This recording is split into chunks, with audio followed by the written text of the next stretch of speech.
আসসালামু আলাইকুম। জাপান বাংলাদেশ ব্লগে আপনাদের সবাইকে স্বাগতম। আমি হামিদ আজাদ জাপানের সেন্দাই থেকে বলছি। জাপানে আসার আগে 50 বার ভাববেন অথবা কাদের জাপানে আসা উচিত না, এরকম কয়েকটা ভিডিও কিন্তু আমি তৈরি করেছিলাম। কেন সেই ভিডিওগুলো তৈরি করেছিলাম আজকে আপনাদের সামনে প্রমাণ সহ তুলে ধরবো। স্ক্রিনে একটা ছেলেকে দেখতে পাচ্ছেন, এই ছেলেটার নাম হচ্ছে মিনহাজুল। বয়স মোটামুটি 20 থেকে 22 বছরের ভিতরে হবে। পরিবারের সদস্য সংখ্যা সম্ভবত 4 জন। তার মা নেই, তার বাবা এবং ছোট 2টা বোন রয়েছে। তো তার বাবা ধার দেনা করে তাকে জাপান পাঠিয়েছে। সে বর্তমানে জাপানের ওসাকাতে আসছে রিসেন্টলি। এই ছেলেটার সাথে কি ঘটেছে জাপানে মোটামুটি অলরেডি হয়তোবা অনেকে আপনারা ইতিমধ্যে জেনেছেন, কতটুকু কি জানছেন জানি না। তো আমি যতটুকু জানতে পারছি আপনাদের সাথে শেয়ার করব, পাশাপাশি কয়েকটা বিষয় আপনাদের সামনে তুলে ধরবো। এই ভিডিওটা আসলে আমি করতাম না, কিন্তু 2টা কারণে করতেছি। 1 নাম্বার কারণ হচ্ছে যারা নতুন জাপানে আসতে চাচ্ছেন। 2য় নাম্বার কারণ হচ্ছে যারা বর্তমানে ওসাকাতে আছেন তাদের উদ্দেশ্যে কিছু কথা বলবো। এখন এই ছেলেটা মোটামুটি 3 দিন স্কুলে যায়নি। স্কুলে না যাওয়ার কারণে স্কুল থেকে তাকে ফোন দেওয়া হয়েছে, কিন্তু সে ফোন রিসিভ করেনি। মোটামুটি 3 দিন পর তার বাসায় পুলিশ গিয়ে দরজা ভেঙে নাকি তাকে উদ্ধার করেছে। এটা আমি আর কি যতটুকু জানতে পারছি। উদ্ধার করে দেখে সে আসলে নর্মালভাবে ব্যবহার করতেছে না, মানে সে মানসিকভাবে ভারসাম্যহীন হয়ে গেছে। মানসিকভাবে ভারসাম্য হারিয়ে ফেলার কারণ কি জানেন? সে জাপানে আসছে রিসেন্টলি, এখনো পর্যন্ত জব পায়নি, কিভাবে কি করবে, এবং অনেক টাকা নাকি ধার দেনা করে আসছে, যার কারণে এইগুলো টেনশন করে মোটামুটি তার অবস্থা খুবই খারাপ। এখন এখানে আরেকটা কাহিনী ঘটছে। সে যে এজেন্সির মাধ্যমে আসছে, সেই এজেন্সির একজন এজেন্ট নাকি ওসাকাতে আছে। সেই এজেন্ট এসে তার সাথে এখন নাকি খারাপ আচরণ করতেছে। এর থেকে দুঃখজনক বিষয় আমার মনে হয় না যে আর অন্য কোনো কিছু হতে পারে। ছেলেটার পাশে না থেকে এখন তাকে বলতেছে সে নাকি অভিনয় করতেছে, বিভিন্ন ধরনের কথাবার্তা বলতেছে, যেটা একটা হাস্যকর কথা। এই ঘটনার মাধ্যমে আপনাদেরকে একটা মেসেজ আমি দিচ্ছি। আপনারা কোন এজেন্সির মাধ্যমে আসতেছেন, কার মাধ্যমে আসতেছেন, এইটা বড় কোনো বিষয় না। আর আপনার সেই এজেন্সি কি বলছে না বলছে এটাও বড় কিছু বিষয় না। আপনাকে একটা জিনিস মনে রাখতে হবে, জাপানের বাস্তবতা আপনাকে বুঝতে হবে, বা জাপানের বাস্তবতা আপনাকে জানতে হবে। এজেন্সি কি বলল, অন্য কে কি বলল, এটা আপনাকে বিশ্বাস করলে হবে না, আপনাকে যাচাই বাছাই করতে হবে। এই যে ধার দেনা করে যারা আসতেছেন, তারা কি চিন্তা করতেছেন যে জাপানে আসার পর আপনি কি আসলেই এই ধার দেনাগুলো শোধ করতে পারবেন? অনেকে আসতে চাচ্ছেন ফুল টাকা ধার করে, অথচ যে শহরগুলোতে আপনারা আসতে চাচ্ছেন সেখানে মোটামুটি 2 মাস লাগবে আপনার জব পাইতে, 3 মাস লাগবে আপনার জব পাইতে। এটা কি একবারও কল্পনা করতেছেন বা চিন্তা করতেছেন? জাপানের প্রতিটা বাস্তব বিষয় আমি আপনাদের সামনে তুলে ধরি। এর একটাই কারণ, যেন আপনারা বিভ্রান্তির সৃষ্টি না হন, জাপানে আসার পর আপনাদের কোনো ধরনের সমস্যা যেন না হয়, আমার দ্বারাই যেন আপনাদের সামান্যতম উপকার হয়।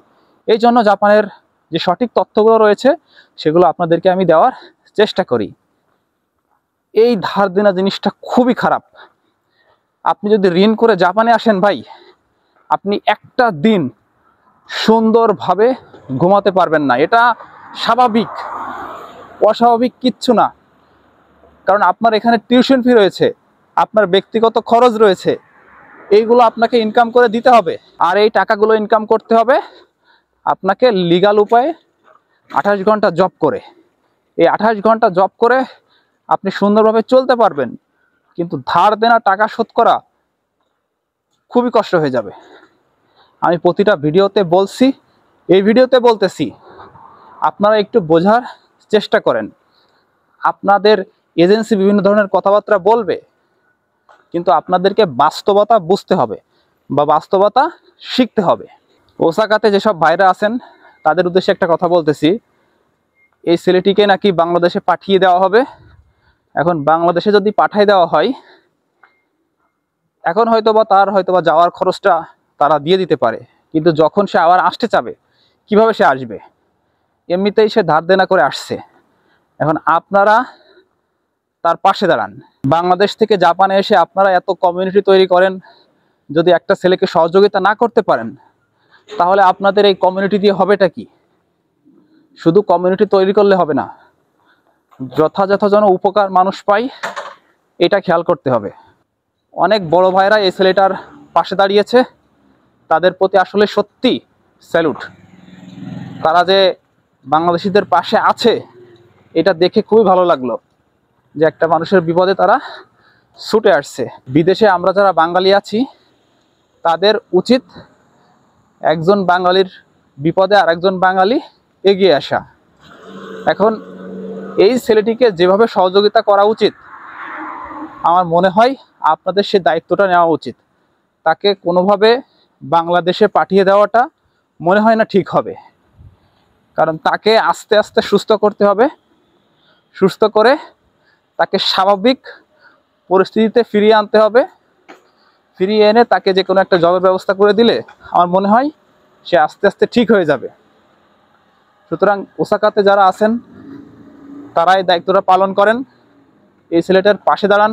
আর যে এজেন্সির মাধ্যমে ছেলেটা আসছে, ওই এজেন্সিরা যদি বাড়াবাড়ি করে ওদের একটা উচিত শিক্ষা দেন। বাংলাদেশের কিছু কিছু এজেন্সি রয়েছে এত খারাপ, তাদের ফাইল প্রসেসিং তো এত খারাপ, পাশাপাশি তাদের ব্যবহার দিন দিন এত খারাপ হয়ে যাচ্ছে, মানে এদের ভিতরে না আছে কোনো মনুষ্যত্ব, না আছে কোনো দয়া মায়া। এরা শুধু টাকাটাকে বড় করে দেখে। একটা স্টুডেন্টের জীবন আছে, একটা স্টুডেন্টের যে স্বপ্ন আছে, এরা সেটা মনে করে না বা এদের এটা মনে থাকে না। তো তাদের একটা শিক্ষা আপনারা দেন, এই শিক্ষাগুলো আমরা ছাড়া আর কেউ দিতে পারবে না। সুতরাং যে যার জায়গা থেকে এই শিক্ষাগুলো দেন, এদের শিক্ষা হওয়া উচিত। এরা জাপানে এসে এরকম 2 নম্বরে শুরু করছে, মানে বাংলাদেশ থেকে তো করতেছে, পাশাপাশি জাপানে এসেও করতেছে। এদের শিক্ষার অভাব, বুঝতে পারছেন? সর্বশেষ আপনাদের উদ্দেশ্যে একটা কথাই থাকবে, জাপানে আপনারা আসেন কিন্তু টেনশন মুক্ত করে আসেন। জাপানে যদি আপনি মানসিক টেনশন নিয়ে আসেন তাহলে আপনি এখানে টিকতে পারবেন না এবং সুন্দরভাবে জীবনযাপন করতে পারবেন না। যাই হোক, আজকের ভিডিওটি এই পর্যন্ত। সবাই ভালো থাকবেন, সুস্থ থাকবেন। আল্লাহ হাফেজ।